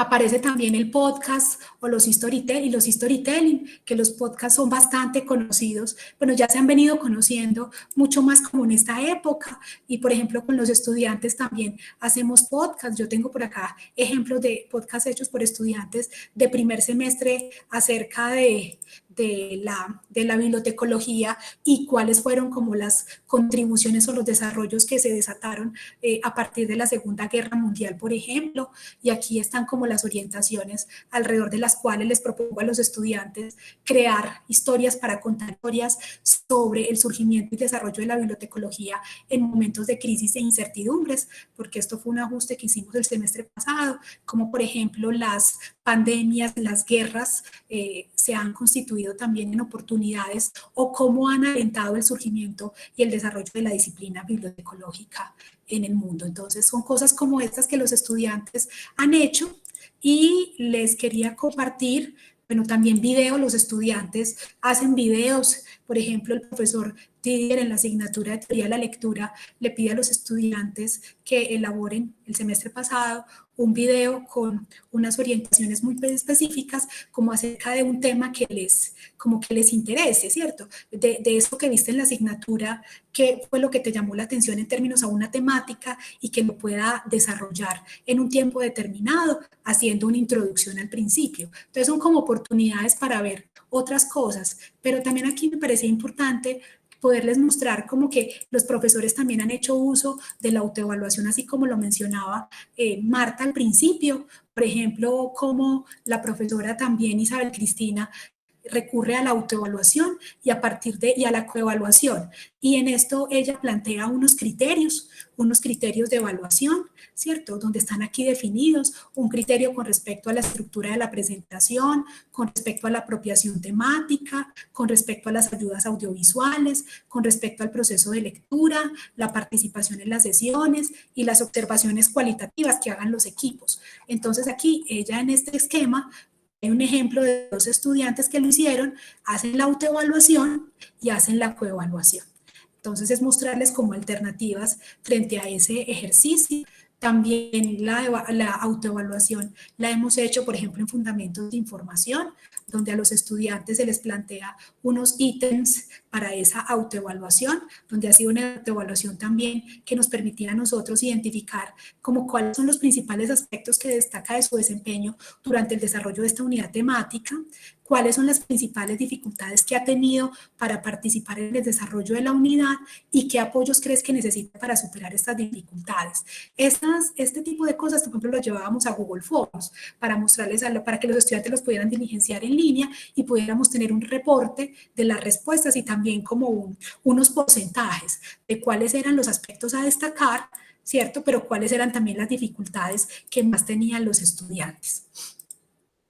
También ejercicios de coevaluación, donde los estudiantes han coevaluado, por ejemplo, en las actividades donde hay una exposición. Entonces, la nota no solo la asigna la profesora o el profesor, sino que también la asignan los estudiantes y se definen previamente como unos criterios en términos de la calidad de la historia contada, relación establecida entre el momento histórico y el desarrollo de la disciplina, participación de los integrantes de grupo, calidad técnica del producto entregado y nota consolidada. Estos pues son ejemplos. Aquí hay otro ejemplo de ya una rúbrica que de hecho se hizo con EcoRubric directamente en Google, que tiene esta herramienta donde aparecen ya pues no solo los criterios, sino también como el nivel de desempeño. Y esto es muy importante que los estudiantes lo conozcan previamente, incluso porque uno podría construir estos criterios también con los estudiantes y qué porcentaje tienen qué peso tiene cada uno de estos criterios en la asignación de la nota. Bueno, ¿qué otra cosa, profes? Pues aquí les quería invitar también, bueno, aquí aparecen otras actividades, ya les mostré esta de Geniali, que les quería compartir. Hay otras herramientas para gamificación también, cómo introducir también las actividades de juego en el aula. Pues que sobre esto pues hay varias cosas, pero yo creo que aquí aparecen elementos como para tener en cuenta. Yo creo que la primera tanda de herramientas puede ser muy útil. Y aquí les quería proponer una actividad de juego tipo Kahoot. Entonces, profes, no sé si se animan a jugar. Los quiero invitar a que hagamos el juego de Kahoot. Aquí voy a copiar el enlace. Profe, yo no he visto el chat, me disculpan. Para los que todavía quedan, este es el enlace, lo pueden abrir a través del celular. De hecho, es más fácil hacerlo a través del celular. Entonces, pues no sé qué profe se anima a hacerlo para que lo tengan en cuenta. Esto es un poco como el vértigo al que se asume, en el vértigo en el que están los estudiantes con este tipo de actividades. Entonces, profes, mi invitación es invitarlos a jugar también como para ir cerrando esta actividad. Esos son 4 preguntas. Entonces, muchas gracias, Didier. Ya veo que varios profes pues, se han tenido que retirar precisamente porque tienen clase a las 4 de la tarde. Entonces, muchas gracias por habernos acompañado, pero no sé qué profes de los que quedan se animen. Ahí está el Kahoot. Ya les copié el enlace por acá. Entonces, profes, también como para ir abriendo el espacio para comentarios, ¿cierto? Como para otras, bueno, otro comentarios, reflexiones, preguntas. Bueno, y saber si se van a animar. Pues son 4 preguntas que... ya por aquí han aparecido algunos. Ya tenemos algunos jugadores en línea. Perfecto. Pues voy a ir compartiendo por acá la pantalla.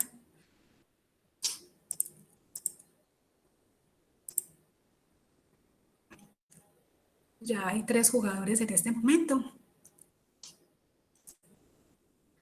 que van apareciendo ahí. Es un poco para mostrarles como algunas cosas. Espero que las preguntas no sean muy corchadoras, ni mucho menos. Pero bueno, profes, también, bueno, dejemos un minutico.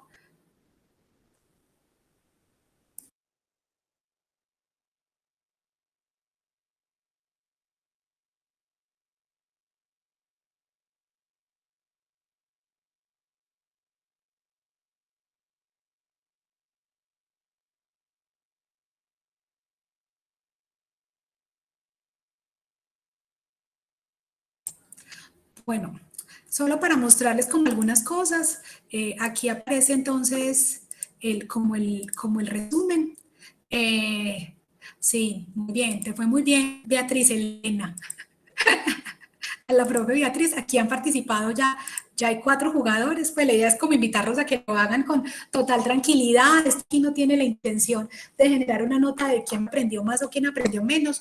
Yo ahí quise hacer el ejercicio con ustedes como para mostrarles lo que uno puede hacer también con los estudiantes si no lo han usado previamente. Probablemente, Elena es María Teresa Múnera. Ya. Bueno, profe María Teresa.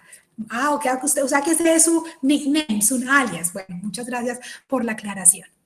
Bueno, entonces, en este caso, ya tenemos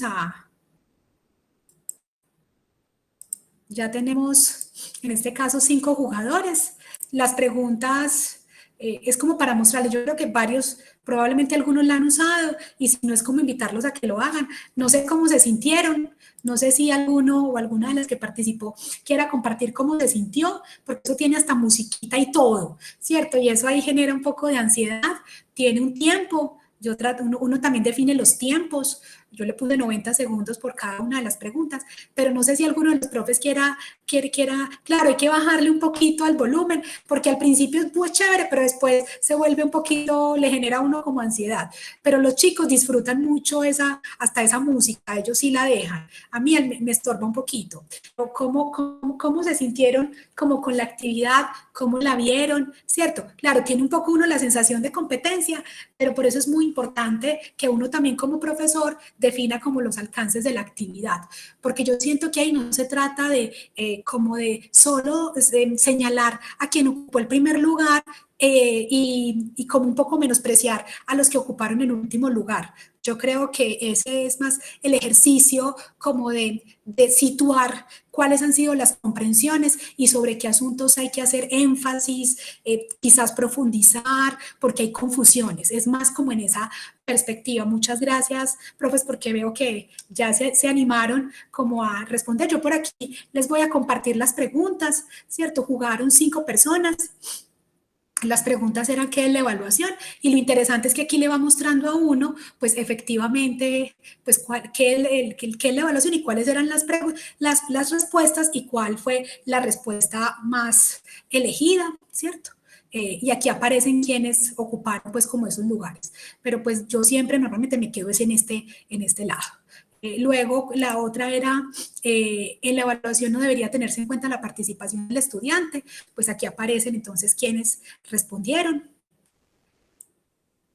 Bueno, aquí también aparece, aquí a este lado aparece como el porcentaje de respuesta correcta, ¿cierto? Eso también le permite a uno darse cuenta sobre qué cosas quedaron claras y dónde algunas preguntas no fueron claras. Entonces habría que mirar si es un problema en la elaboración de la pregunta y las respuestas, o es un problema que también tiene que ver como con la apropiación de los contenidos. Entonces aquí, por ejemplo, ¿cuáles son las características de la evaluación como valoración de capacidades desarrolladas por los estudiantes? ¿Cierto? Y aquí aparecen opciones que a veces son muy parecidas. Bueno, también como uno también tiene que manejar con mucho cuidado las piedritas, porque pues como aquí hay un asunto de tiempo que hay que saber manejar, entonces para que no termine siendo esto un obstáculo cuando se supone que esto debería ser una herramienta que nos facilite el seguimiento. Y aquí pues la evaluación debe ofrecer información oportuna y suficiente tanto al profesor como al estudiante. Bueno, Entonces, aquí con esto, pues, profes, quería compartirles a ustedes como estas otras alternativas frente a la evaluación, ¿cierto? Y pues seguirlos invitando. Aquí yo les voy a compartir otros asuntos que tienen que ver, pues, que la evaluación es una experiencia cotidiana, más como que es una invitación a la creatividad y la imaginación en la evaluación. Asuman la posibilidad de vivenciar prácticas evaluativas más cercanas a las experiencias cotidianas de sus estudiantes, teniendo en cuenta sus referentes culturales e identitarios. La evaluación implica reconocer y valorar el lugar de las emociones, diseño experiencias evaluativas para motivar a sus estudiantes a aprender, diseño experiencias que puedan llegar a ser inolvidables. La evaluación no responde a recetarios ni a fórmulas mágicas, confíe en usted como maestro y en el conocimiento que tiene de sus estudiantes, aventúrese a concebir otras formas de evaluar menos convencionales, y la evaluación implica reconocer y valorar al estudiante desde sus gustos e intereses. Entonces, profes, pues aquí yo les voy a compartir como un esquema que diseñé como para esta actividad, donde se responde como a esas 4 preguntas: ¿qué evaluaré? Define el alcance de la evaluación. ¿Por qué y para qué haré la evaluación? Define el objetivo y propósito fin de la evaluación. Otro es cómo puedo evaluar y qué criterios tendré en cuenta. Define la estrategia y los criterios de evaluación, las rúbricas y qué herramientas puedo usar.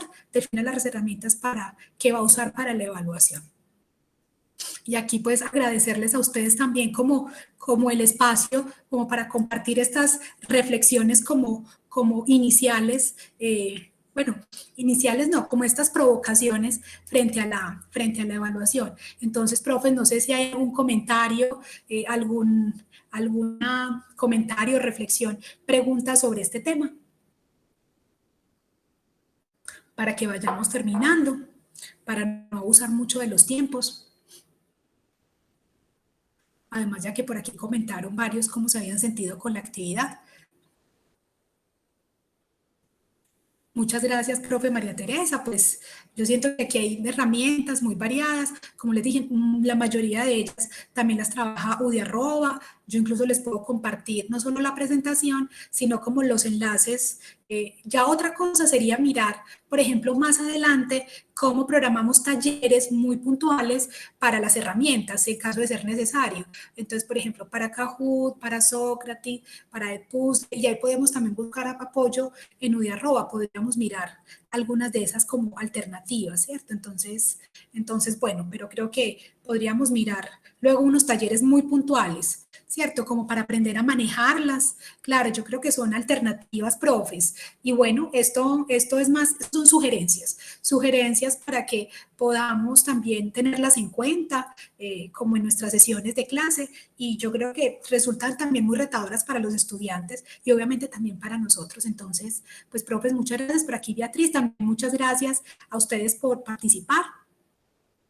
Y bueno, yo creo que ahí vamos sumándole a lo que viene pasando con enseñar desde casa, que creo que también ahí se han ofrecido oportunidades como muy valiosas, y también el curso Evaluar en la Universidad, que es un curso autogestionable que está ofreciendo la unidad, el programa de desarrollo pedagógico docente. Bueno, pues, profes, nuevamente, pues muchas gracias a ustedes por persistir hasta el final. De las personas que se quedaron, yo les voy a compartir la grabación y como los enlaces a algunos videos tutoriales que incluso son del mismo UDI@ o de la misma plataforma. Bueno, pues, profes, pues muchas gracias por acompañarnos. Les recuerdo entonces que la próxima sesión de lunes de currículo vamos a proponer un formato distinto para ese lunes de currículo, de la mano del componente pedagógico, didáctico y evaluativo, para tener como otras alternativas que nos sigan convocando a la conversación, sobre todo desde esas 4 categorías: educación, pedagogía, didáctica y evaluación. Bueno, pues, profe, les deseo una muy buena tarde y nuevamente muchas gracias. Chao. Gracias, Giselle. Chao. Muchas gracias. Chao, feliz tarde. Chao. Bueno, gracias. Chao, hermosa. Chao. Chao.